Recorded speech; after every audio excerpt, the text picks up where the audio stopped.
Nos sciences dures, qui autrefois ne parlaient que de force et d'énergie, parlent depuis assez récemment de code et de ce qu'on appelle en général le doux. Les sciences dures s'occupent aussi du doux. Comme l'explique si bien le philosophe Michel Serres, malheureusement récemment décédé, les sciences ont longtemps été obnubilées par la matière et l'énergie et le sont encore gravement. Cette attention démesurée à ces grandeurs physiques peut nous rendre aveugles à des dimensions que ces notions échouent à décrire, à commencer par l'information que Michel Serres appelle le doux et qu'on appellerait aujourd'hui communément le soft comme dans software ou soft power. Ce biais attentionnel a des conséquences gravissimes très concrètes. Par exemple, les étudiants de l'école où j'ai reçu mon diplôme il y a 14 ans, à savoir l'école polytechnique, se sont mobilisés avec succès lors de l'annonce d'un partenariat de leur école avec l'entreprise française Total Energy, parce qu'ils ont bien conscience du désastre environnemental de l'industrie de l'énergie. Cependant, ces mêmes étudiants sont généralement heureux de candidater à des entreprises privées étrangères après que celles-ci ont pris le soin de licencier leurs équipes d'éthique, qu'elles ont été accusées de contribuer à des génocides notamment par Amnesty International, ou après que des autorités ont identifié des backdoors dans leurs produits commercialisés. Et ça, c'est en très grande partie parce que ces élèves n'ont pas du tout conscience de l'ampleur du désastre informationnel de ces industries. Cyberattaques, cybercriminalité, fake news. Dire warning about the defense of truth in the digital age. Les ingénieurs de Facebook s'avouent eux-mêmes surpris. We make more angry content, we'll get more distribution. De faux visages, on peut même fabriquer des fausses vidéos, ça s'appelle les deepfakes. Un phénomène de déconnexion du réel et de surenchère. Ils ont un pouvoir décisif dans la poussée des populismes. Lies could spread faster. En particulier, les élèves ne se sont pas mobilisés lorsque l'IX, le petit nom de l'école polytechnique, a conclu un partenariat avec Mohammed bin Zayed University of Artificial Intelligence, MBZ UAI, une entité récemment mise sur pied aux Émirats Arabes Unis et qui porte le nom d'un dictateur en vie. Et ça, pour le coup, je ne connais pas beaucoup d'autres exemples. Peut-être la Trump University un jour. MBZ UAI est ainsi cité dans le rapport annuel 2022 de l'école polytechnique dans une shortlist de prestigieuses universités qui contient Berkeley et 3 petits points. À travers cette phrase, Polytechnique donne un crédit démesuré à une entité jusque-là très peu connue, comme si elle était aussi respectable que l'université de Berkeley et ses 55 prix Nobel. Mais surtout, MBZ UAI est listé parmi les organes du soft power chinois par le président d'un comité bipartisan exceptionnel de la Chambre des représentants des États-Unis d'Amérique. Ainsi, l'école polytechnique, qui est pourtant sous la tutelle du ministère des Armées, a établi des liens très étroits avec des puissances étrangères autoritaires, y compris sur des thématiques de recherche aussi sensibles que l'intelligence artificielle, laquelle est abondamment utilisée dans le cadre de la guerre de l'information pour coordonner des flottes de drones, surveiller des populations y compris ennemies et influencer les opinions publiques à travers le globe. Et tout ça sans que les élèves de l'IX ne se mobilisent. Cette grave inattention aux enjeux de maîtrise de l'information, au soft, est particulièrement bien incarnée par les discours d'un autre diplômé de cette école polytechnique, le célèbre Jean-Marc Jancovici, devenu Monsieur Énergie en France. L'énergie énergétique, les énergies. On esclave énergétique, l'énergie. Alors, pour être clair, beaucoup de ce que dit Monsieur Jancovici est très pertinent, notamment quand il s'agit de prendre la mesure de la catastrophe environnementale engendrée par l'exploitation des ressources fossiles et l'urgence à remplacer cette exploitation par des technologies bas carbone. Aujourd'hui, je ne compte absolument pas clasher M. Jancovici ou affirmer qu'il s'agit d'un charlatan. M. Jancovici a énormément apporté à la cause climatique en effectuant une vulgarisation d'excellente qualité sur de nombreux sujets. D'ailleurs, ce que je vais surtout questionner du discours de M. Jancovici n'est pas vraiment la fiabilité de ses propos. Je vais m'intéresser davantage à sa tendance à trop réduire les enjeux civilisationnels à des considérations d'énergie. J'ai trouvé cette facette de son discours particulièrement dérangeante lors de son intervention à l'école de guerre, où la manière dont il occulte le rôle de l'information me paraît très problématique, surtout dans le contexte de guerre informationnelle du XXIe siècle et du déclin globalisé des démocraties. Plus généralement, il me semble important de déconstruire l'importance démesurée que beaucoup donnent à la matière et à l'énergie au XXIe siècle. En particulier, il est urgent de s'enlever les œillères attentionnelles et de cesser de tout réduire à des problèmes d'énergie, surtout lorsqu'il s'agit des technologies du numérique, du PIB ou des conflits armés. En fait, comme Michel Serres, et comme vous le savez sans doute si vous me suivez, j'estime que le plus grand défi civilisationnel du XXIe siècle n'est pas énergétique, il est informationnel. Et d'ailleurs, même quand il s'agit de transition énergétique. Il y a assez peu d'intérêt, pour ce que j'ai pu en constater, pour la réflexion sur à quoi ressemble une stratégie de défense dans le monde de demain, c'est-à-dire dans un monde qui va ou qui doit se décarboner et où la dérive climatique que nous avons mise en route va continuer et malheureusement probablement s'amplifier. Cette introduction du discours de M. Jancovici est factuelle. La dérive climatique va continuer avec de nombreuses conséquences sur les tensions géopolitiques que cela va engendrer, comme M. Jancovici l'explique très bien plus tard dans sa conférence, et comme le montre très bien cette excellente vidéo d'Econimate. Cependant, le prisme choisi par cette introduction révèle parfaitement les œillères attentionnelles dans lesquelles ce discours s'inscrit.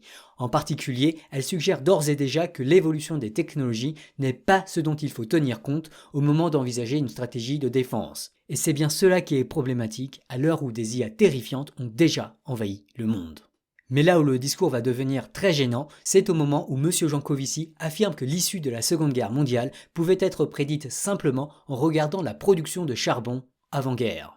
Avant-guerre, vous avez déjà les cartes de la victoire de 1945 qui sont pour partie sur la table, en ce sens que dans cette confrontation de forces brutes qu'est un conflit, eh bien, vous voyez les protagonistes du conflit, de quels muscles ils disposent au moment où ils vont jeter les forces dans la bataille.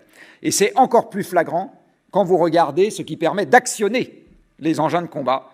En 1940, les États-Unis produisaient quasiment les 2/3 du pétrole mondial à eux tout seuls. Donc là, vous avez également en filigrane les clés, j'ai envie de dire, de la victoire de 1945. Oubliez la quête de bombes nucléaires, l'organisation logistique des bases arrière et du front, le déchiffrement des communications nazies, les opérations fortitude de désinformation et de diversion des alliés ou la propagande de guerre pour rallier les forces humaines. À en croire M. Jancovici, toutes ces opérations sur le soft auraient eu peu d'importance dans le passé. Selon lui, pour gagner une guerre, ce qui comptait avant tout, c'était la dépense énergétique. Et au moment de se projeter dans l'avenir, M. Jancovici ne nuance pas ses propos. Il enchaîne rapidement avec ce qui est, selon lui, le grand défi des armées du XXIe siècle. Alors ça, c'est le passé. Et maintenant, le premier défi qui va se poser dans le futur aux forces armées, c'est qu'est-ce qu'on va faire avec de moins en moins de pétrole ? Parce que c'est bien ça la première question qui se pose. Et c'est vraiment à ce moment que j'ai envie de dire, ce monsieur est en train de donner de très mauvais conseils à l'armée française. Est-ce que la Russie, qui produit et consomme 15 fois plus de pétrole que l'Ukraine, avec une population seulement 4 fois supérieure, a effectivement écrasé l'Ukraine comme ce raisonnement purement énergétique semble le prédire ? Et quid de la guerre du Vietnam entre les États-Unis qui, en 1965, produisaient presque 2 fois plus de pétrole que n'importe quel autre pays, et le Vietnam qui en produisait quelque chose comme 200 fois moins ? Quid de l'issue de cette guerre, une guerre pendant laquelle les Américains ont largué 3 fois plus de bombes que pendant toute la Seconde Guerre mondiale. Bien sûr, l'énergie joue un rôle dans la guerre, et elle reste une considération importante pour envisager les conflits futurs. Mais réduire les conflits à ce muscle me paraît extrêmement problématique, tout comme il serait trompeur de réduire un combat de boxe à la masse musculaire. Alors, je ne suis pas historien et je ne vais pas prétendre que l'information a déterminé l'issue de la guerre.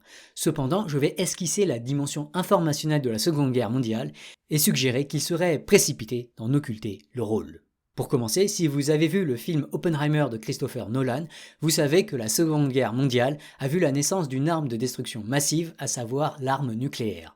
Et si les États-Unis ont réussi à se doter de cette arme terrifiante, ce n'est absolument pas en brûlant davantage de pétrole et de charbon.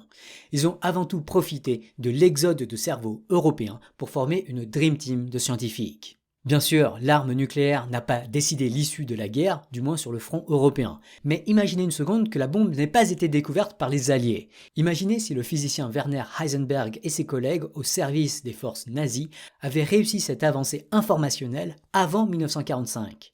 Je pense qu'on peut largement dire que cet échec informationnel des nazis a joué un rôle majeur dans l'issue de la guerre. Et de façon plus générale, les technologies des armes de guerre sont clairement des enjeux majeurs pour déterminer les issues de la guerre. Et développer des bonnes technologies, c'est avant tout un problème informationnel.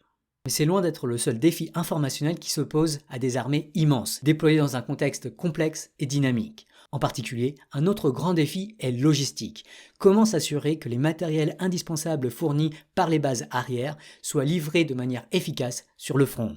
Eh bien, c'est pendant cette Seconde Guerre mondiale que les mathématiques de la logistique ont été inventées, notamment par l'américain Georg Dantzig et le soviétique Leonid Kantorovitch, lequel gagnera d'ailleurs le prix Nobel d'économie en 1975 pour ses travaux.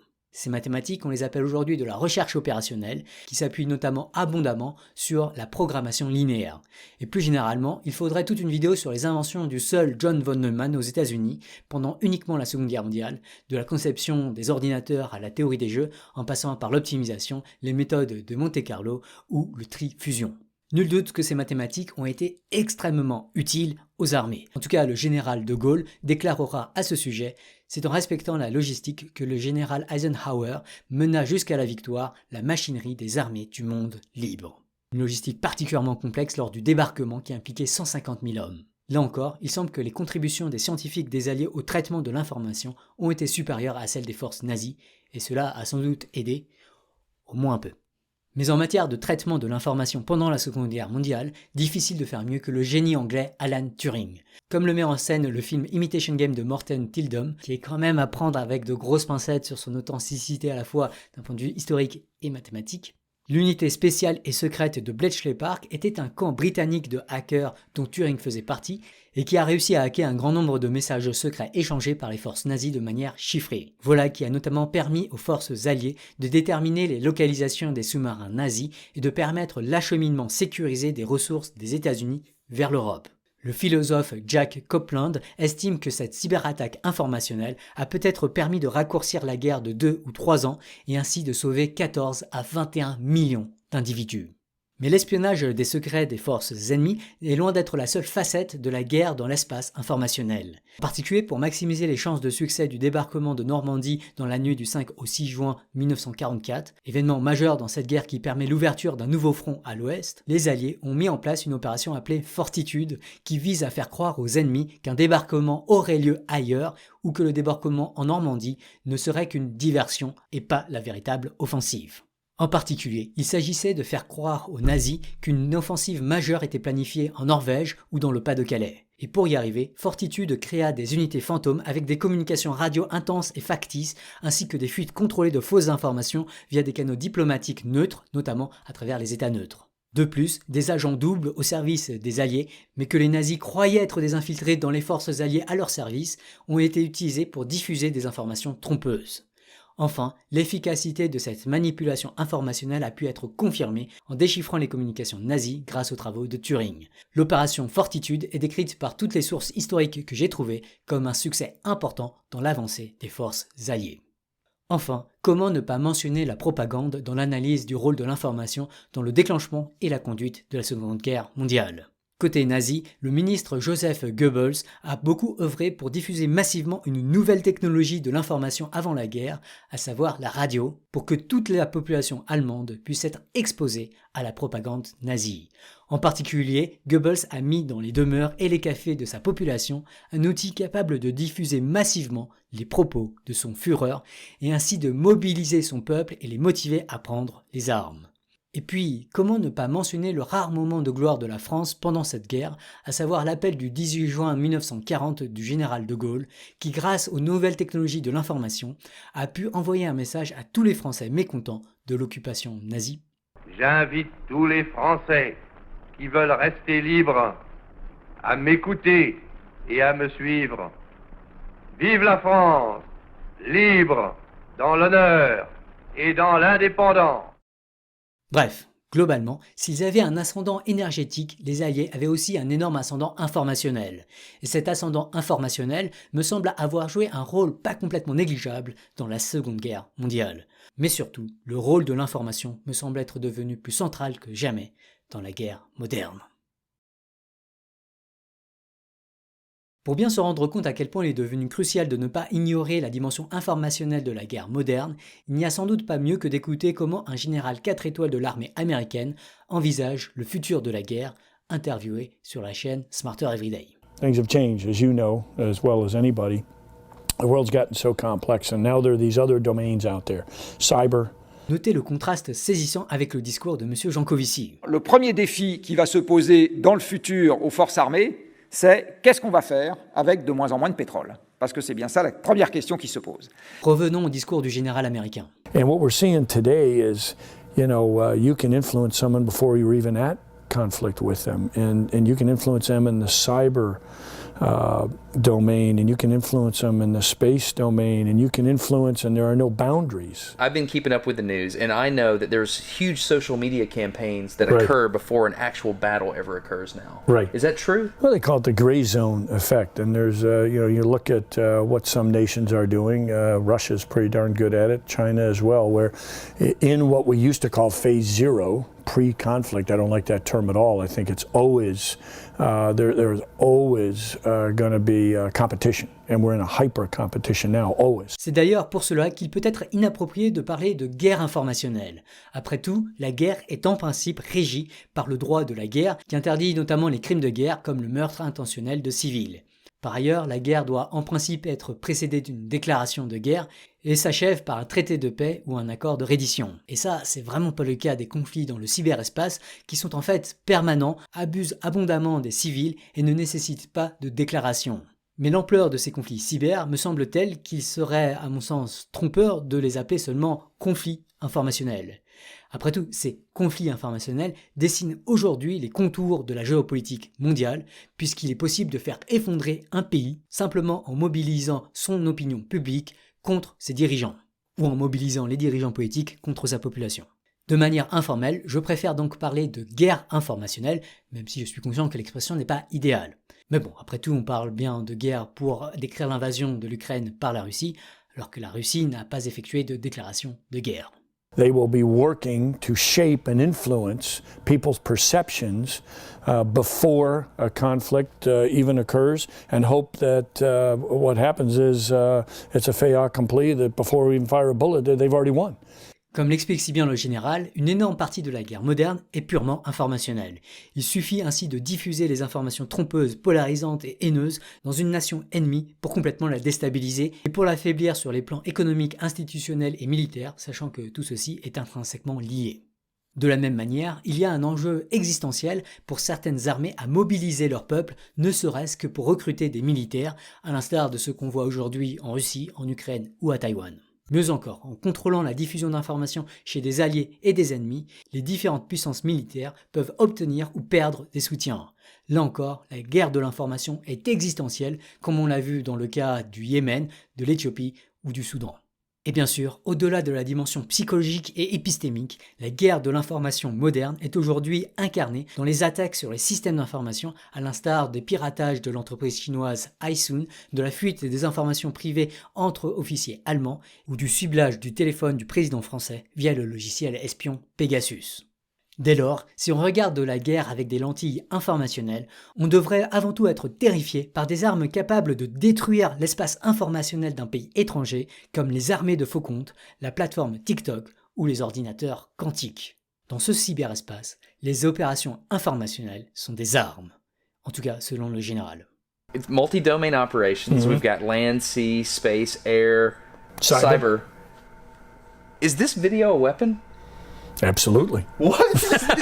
So I just made a weapon? Yeah, pretty much. I mean, well, if it can help folks understand, number one, if it can deter those that would do us harm, it's a hell of a weapon.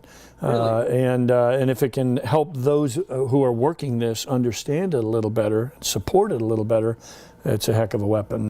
Après tout, certaines armes, comme l'arme nucléaire, ont pour but premier la dissuasion.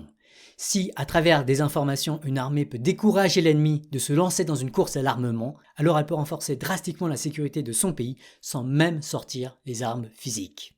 Enfin, et peut-être surtout, en tout cas selon le général, il s'agit d'armer les militaires, voire la population, pour éviter ou savoir réagir à un conflit. Et de nos jours, l'armement le plus important, c'est peut-être l'armement informationnel. You can't do this if you can't empower people. What do you mean? Well, if you've got someone that you tell them a task and that's all they can do, this would never work. You have to have the ability to empower, what we call in the Army Mission Command, but the other services have similar versions, where I can give someone an outcome I want. They figure out how to get there. They'll amaze you with what they do. Talented young leaders, our people are our advantage. The best non-commissioned officers in the world. The best leaders that are taught to thrive in ambiguity and chaos. Alors, jusque-là dans cette vidéo, je me suis surtout concentré sur le rôle de l'information par opposition au rôle de l'énergie pour les forces armées. Notamment parce que dans le contexte actuel, occulter la guerre de l'information comme le fait M. Jancovici me semble extrêmement dangereux. Cependant, l'œillère énergétique, qui nous invite à réduire tant de phénomènes complexes à la consommation d'énergie, est aussi problématique dans de nombreux autres domaines, à commencer par l'économie. Le PIB mondial, dont vous voyez qu'il suit depuis quelques décennies au moins l'énergie utilisée, c'est-à-dire en fait le parc de machines en service, eh bien, il est directement fonction, l'économie mondiale est directement fonction de la quantité de machines qu'on peut faire fonctionner. Cette affirmation, on la retrouve dans les discours d'un très grand nombre d'écologistes, et à bien y réfléchir, elle paraît extrêmement présomptueuse. Augmenter les revenus des uns et des autres, ce qui, de manière grossière, est ce que mesure le PIB, est-ce vraiment directement conséquent de la quantité de pétrole qu'on brûle ?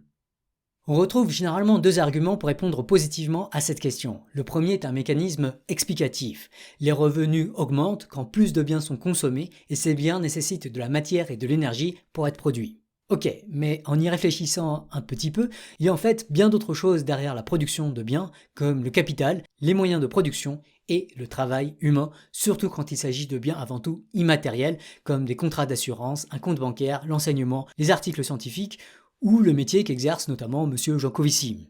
Sans compter que certaines activités aident à réduire les consommations énergétiques, notamment quand il s'agit par exemple d'installer des isolations thermiques. Bref, le mécanisme explicatif montre bien un lien entre consommation et énergie, mais pas au point d'affirmer « L'économie mondiale est directement fonction de la quantité de machines qu'on peut faire fonctionner ». Le second argument pour obtenir cette conclusion me paraît plus faible encore, à savoir une simple corrélation entre PIB mondial et un nombre de machines en service. En fait, à ce jeu-là, je peux à mon tour montrer que l'économie est en fait en fonction de la quantité d'opérations informationnelles dans le monde. Voilà à l'écran le même graphe, mais qui évalue cette fois la corrélation entre PIB et la capacité de calcul des plus puissants supercalculateurs.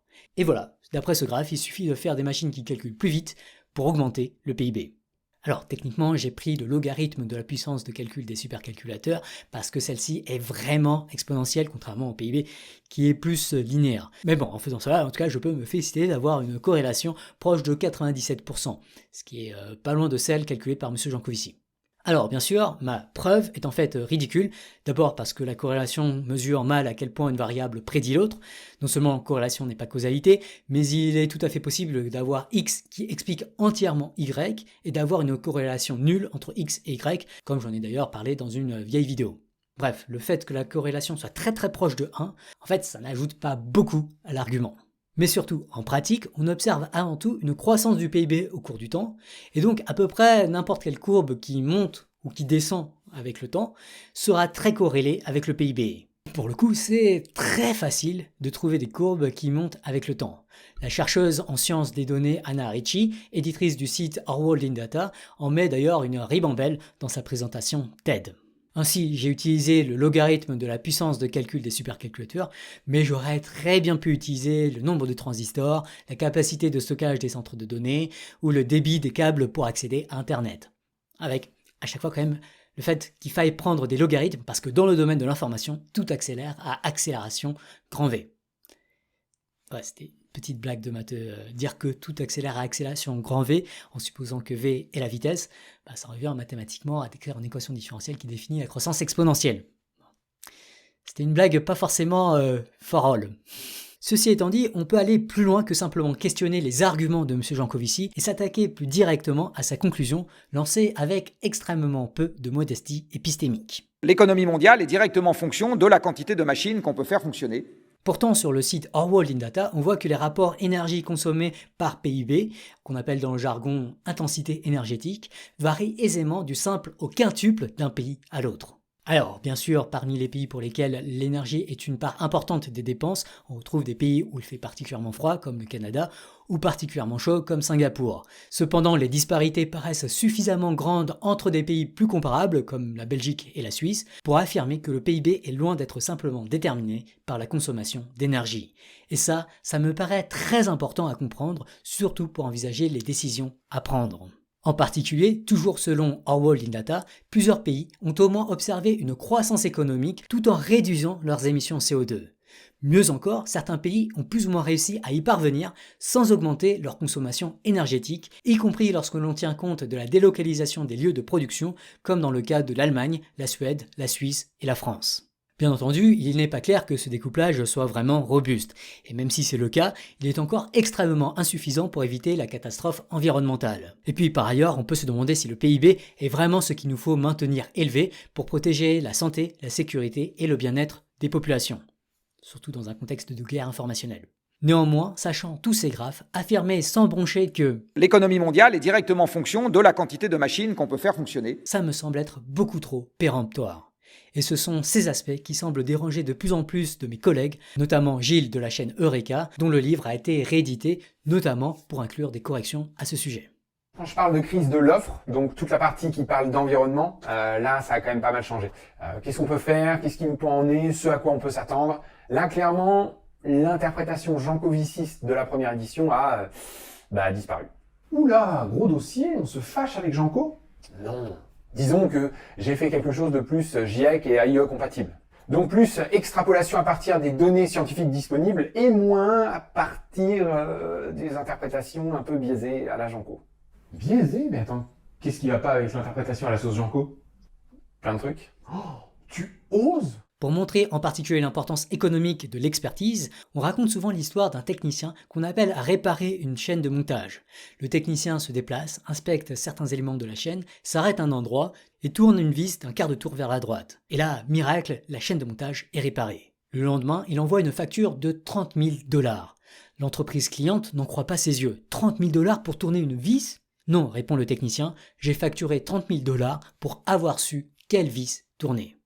Si cette histoire est un on-dit des discours autour de l'expertise, elle révèle toutefois un aspect fondamental de l'économie moderne. Autrefois, lorsque j'étais jeune, évidemment, c'était le paléolithique supérieur. Lorsque j'entrais quelque part dans une échoppe quelconque, je pouvais reconnaître le métier de quiconque par l'observation extérieure et la position de son corps. Si je voyais un homme avec un tablier de cuir brandir une masse sur une enclume, je disais « voici un forgeron ». Si je voyais quelqu'un armé d'une varlope, je disais « voici un menuisier ». Si, par exemple, je voyais une femme avec une blouse blanche tachée de rouge et de vert au milieu des cornues, je me disais « tiens, voilà une chimiste ou une pharmacienne ». Derrière un guichet, je disais une banquière, une postière. Aujourd'hui, où que je rentre, je vois un homme penché ou une femme penchée devant son écran en train de tapoter sa console. Je ne peux plus distinguer les métiers. Et si tant d'entre nous passons désormais nos journées à tapoter sur nos consoles, comme le dit Michel Serres, c'est bien parce qu'une énorme partie du travail humain au XXIe siècle est informationnelle, surtout les postes à haute qualification qui sont grassement payés. Mais d'ailleurs, même pour le boxeur, le footballeur ou le cycliste, le soft, par exemple la stratégie à adopter, l'attention aux intentions de l'adversaire ou encore l'aspect psychologique, joue un rôle primordial. Et tout ça, ça me semble avoir des conséquences majeures sur la manière d'envisager l'économie moderne, dont les plus grands flux correspondent à l'économie du service, lequel est rempli de services informationnels. J'aurais jamais cru quand j'ai commencé la vulga sur YouTube que j'allais finir par être menacé par l'automatisation. L'été dernier, je découvrais naïvement les IA génératives d'images et j'avais testé Midjourney et Stable Diffusion pour illustrer ma vidéo « La grande vague de chaleur », partagée entre la fascination et le sentiment que, quand même, ça allait être un petit peu chaud pour les graphistes. Et en effet, il y a quelques semaines, Netflix a annoncé qu'en raison de la pénurie de main-d'œuvre dans l'industrie de l'animé, ils avaient utilisé une IA pour générer les arrière-plans du dessin animé Dog and Boy, GLUPS. Et puis, c'est le phénomène ChatGPT qui a explosé, et les implications ont commencé à devenir vertigineuses. Ça faisait déjà longtemps que les cabinets d'avocats s'intéressaient aux larges modèles de langage, LLM, pour faire de l'analyse de documents, mais ici, on parle potentiellement de plein de métiers, comme les métiers de la communication, du copywriting, du journalisme, du développement, du service clientèle, qui pourraient être en grande partie automatisés et qui risquent au minimum d'être sérieusement chamboulés. Did I just get put out of a job? En particulier, pour décrire les révolutions systémiques de l'économie, il serait grand temps de cesser de réduire les machines à de simples esclaves énergétiques, selon les mots de M. Jancovici. Il s'agit en fait de plus en plus d'esclaves informationnels, à qui on délaisse non seulement la collecte, la mémoire et la communication de l'information, mais aussi de plus en plus le traitement de celle-ci. Le support imprimé a complètement changé la civilisation telle qu'elle était avant le stade imprimé. Je crains fort qu'aujourd'hui nous soyons à un changement de culture tel que ça ne change pas les contenus culturels, que ça ne change pas seulement les contenus scientifique, que ça ne change pas seulement les contenus de type religieux, par exemple, ou autre, mais que ça change notre manière de connaître, notre manière de savoir, bref, le cognitif en général. Pourquoi ? Parce que ce type de faculté change selon le support. Et bien entendu, la démonstration que je viens de mener pour la mémoire, c'est-à-dire pour la faculté mnémonique, on pourrait tout aussi bien la porter sur la raison, sur l'imagination. Il y a dans votre machine des milliards de plus d'images que vous ne pourrez jamais en concevoir ou en rêver. Et par conséquent, votre fonction imaginative même se transforme équivalemment à celle de la mémoire du côté de la formation des images. Je suppose aussi que la raison en est au même point.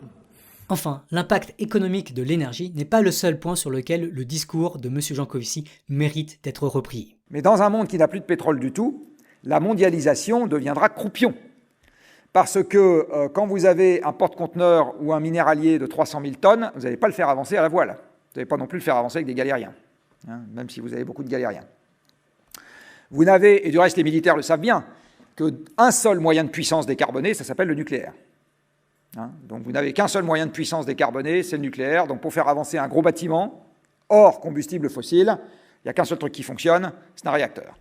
Voilà. Là encore, ça me paraît hautement péremptoire, sachant que des porte-conteneurs électriques existent déjà aujourd'hui et que les progrès technologiques dans l'électrification ont été impressionnants au cours de la dernière décennie. Et pour les longues distances, on peut imaginer des moteurs thermiques qui utilisent des carburants non fossiles comme les agrocarburants et les électrocarburants. Un prototype à base de biométhanol a même déjà été inauguré. Plus généralement, on semble ici avoir un archétype de sous-estimation du progrès technologique en énergie renouvelable que Rodolphe, alias le Réveilleur, a déjà pris le temps de déconstruire. Je suis manifestement en désaccord avec Jean-Marc Jancovici. Dans cette vidéo, j'attaque entre autres le message que le lecteur comprend à la lecture de la BD Le Monde sans fin. L'idée que le passage aux énergies renouvelables sonne la fin de notre société d'abondance n'est donc pas ou extrêmement mal étayée dans la BD.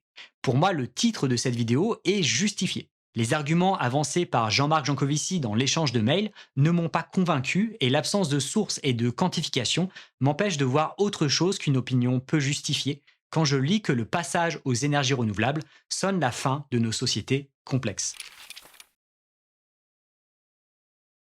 Nos sciences dures, qui autrefois ne parlaient que de force et d'énergie, parlent depuis assez récemment de code et de ce qu'on appelle en général le doux. Les sciences dures s'occupent aussi du doux. Selon Philippe Cibois, secrétaire général de l'Association française de sociologie, une distinction s'est faite historiquement opposant, je cite, la hard science qui concerne la physique et les sciences de la matière, à la soft science qui touche la linguistique, l'algorithmique et la logique. L'usage courant actuel est, chez certains membres des sciences de la matière, d'appeler soft tout ce qui ne résiste pas autant à l'expérimentation que la matière, ce qui en vient à désigner toutes les sciences humaines et sociales, ce que les économistes contestent évidemment pour leur compte. Ce qui peut paraître étonnant, c'est que cette distinction place l'information, et en particulier l'algorithmique et la logique qui manipulent l'information, dans la partie dénigrée soft. Alors que je pense que les physiciens reconnaîtront consensuellement que les mathématiques et la science de l'information sont en fait beaucoup plus rigoureuses que les théories physiques. En fait, à titre personnel, je les trouve même plus rigoureuses encore que les mathématiques pures, dans le sens où elles mesurent beaucoup mieux leur degré d'applicabilité, notamment avec des approches comme les mathématiques constructives. De façon plus générale, comme en parle si bien Al-Mahdi El-Mhamdi, professeur à l'école polytechnique, la formation des écoles d'ingénieurs, y compris l'école polytechnique où nous avions en fait étudié ensemble il y a 17 ans, et ça ne me rajeunit pas, cette formation dévalorisée, et de ce que me disent mes collègues, dévalorise encore dangereusement l'information, ce qui conduit à faire des enjeux informationnels un angle mort dangereux de la pensée de nombreux ingénieurs. D'ailleurs, le livre que nous avons coécrit, Le fabuleux chantier, a un chapitre dédié au rôle central de l'information, non seulement dans les guerres, l'économie moderne et la santé publique, mais aussi dans les contenus des sciences modernes, que ce soit en physique, en biologie ou en ingénierie, ainsi qu'en anthropologie, en psychologie ou en droit.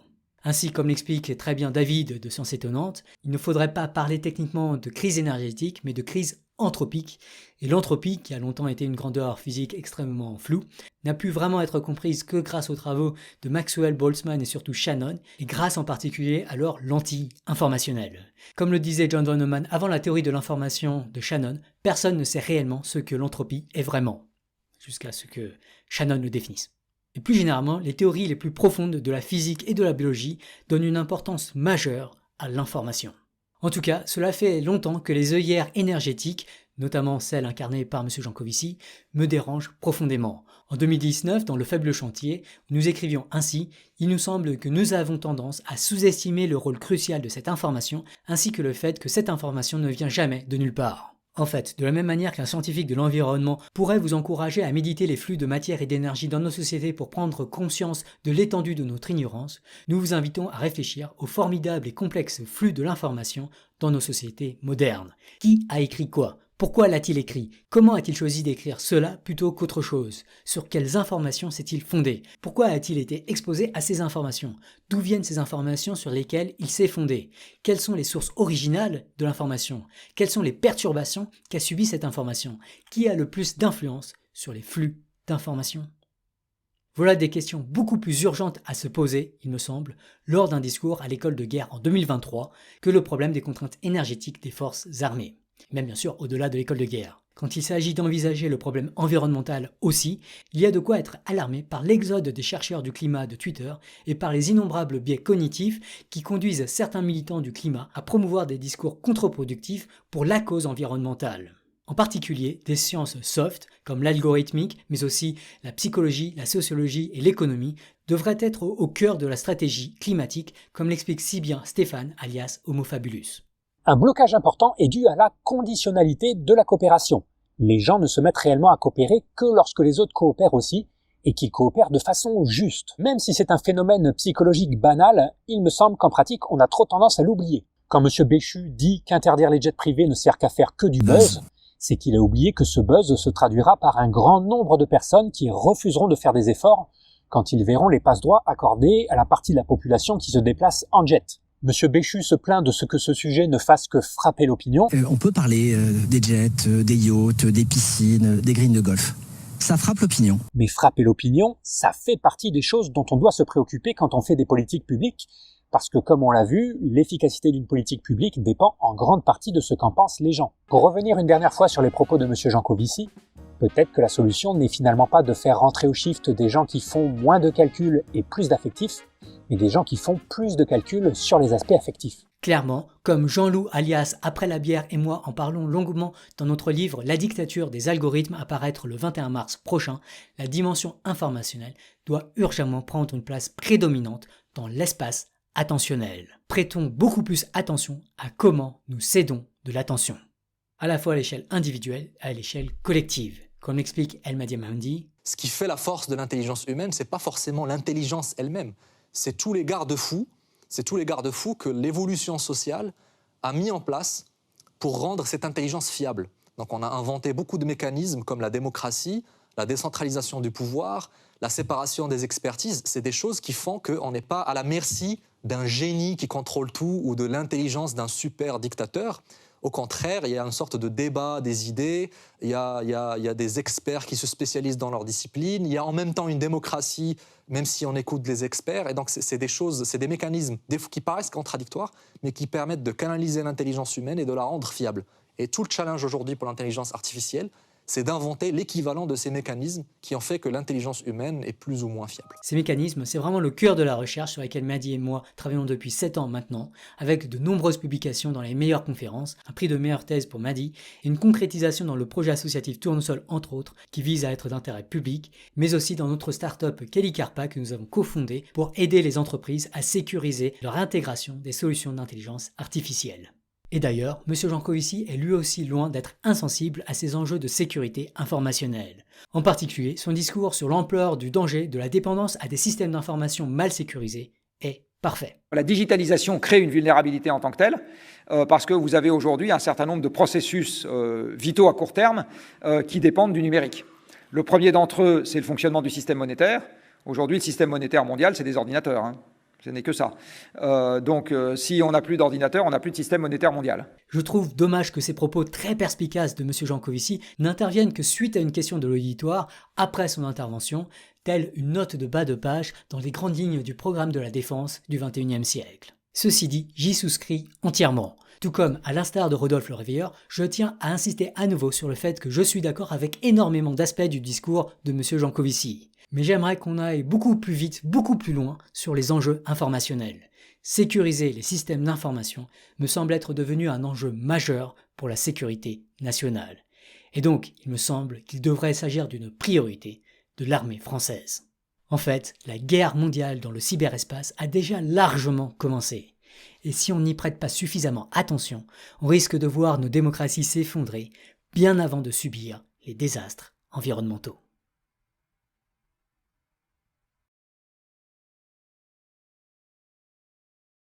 Merci beaucoup pour votre attention dans cette vidéo. Je tiens à remercier les nombreux relecteurs de cette vidéo, en particulier mes nombreux collègues Jean-Loup après la bière, Rodolphe Le Réveilleur, les amis d'Osons Causer, et tout plein d'autres relecteurs moins connus, mais pas moins utiles. Enfin, si vous voulez aller plus loin sur ce sujet, il y a toutes les vidéos que j'ai faites précédemment dans cette série, mais il y a également le livre avec Jean-Loup, à paraître dans les éditions Talendier le 21 mars prochain.